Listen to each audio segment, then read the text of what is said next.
So I'm making this video to show you how to protect yourself from a brand new and really easy way for a bad guy to steal your ATM PIN code with an iPhone, even if you're shielding the keypad so he can't see you put it in. And to show how hard it is even to detect that it happened, I'm gonna go into this store and steal somebody else's code. So watch closely to see if you can tell the moment that I actually do it. So she just swiped her ATM card and she's inputting the PIN here, which is the last thing you do before you finish your transaction. And then I step up to make my purchase.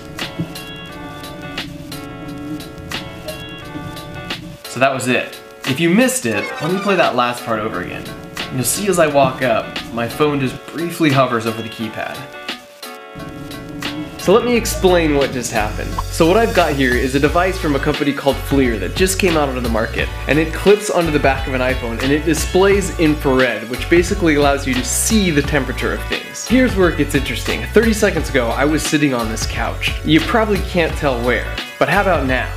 Anytime two objects interact, they will tend toward thermal equilibrium, so they basically try and meet in the middle temperature-wise. And since I'm warmer than the couch, heat flows from my body to the spot on the couch where I'm sitting. So this leaves behind a thermal signature because it'll take a little time for that spot on the couch to cool back down and reach thermal equilibrium once again with the air. Likewise, if I set my warm hand on the cold wall, afterwards my hand is slightly colder, but the wall is slightly warmer where I touched it. And as you probably guessed by now, your fingers leave a thermal signature when you type your PIN code into a debit card machine like this. And as you can see, in this case, the PIN code was 12345. 12345? Yes! That's amazing! I got the same combination on my luggage!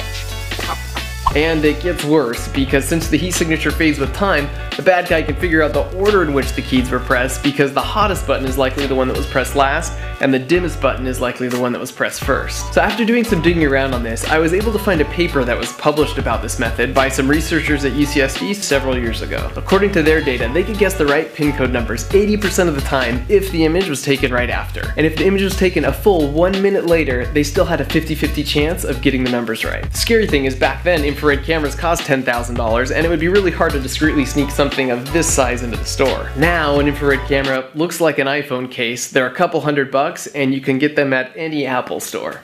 However, there are two pieces of good news here. The first is that this won't work on all keypads. For example, metal keypads reflect IR like a mirror, plus they're highly thermally conductive, which dissipates the heat quickly, which doesn't allow for a thermal signature to even be left behind. However, I still found plenty examples of rubber and plastic buttons in my area that definitely left behind a thermal signature. Not to mention the other applications beyond PIN codes, such as door entry systems. The second, and this is the real point of this video, is that it is really easy to defend against this by simply resting your fingers on other buttons as you type in your code. As you can see here, this simple precaution makes a meaningless thermal signature. So spread the word, because it doesn't take any extra effort or time, and it makes this potential threat a complete non-issue. Oh, and finally, if you are part of the 11% of the population whose PIN code actually is 12345, consider this sage advice. Change the combination on my luggage! Yes, sir.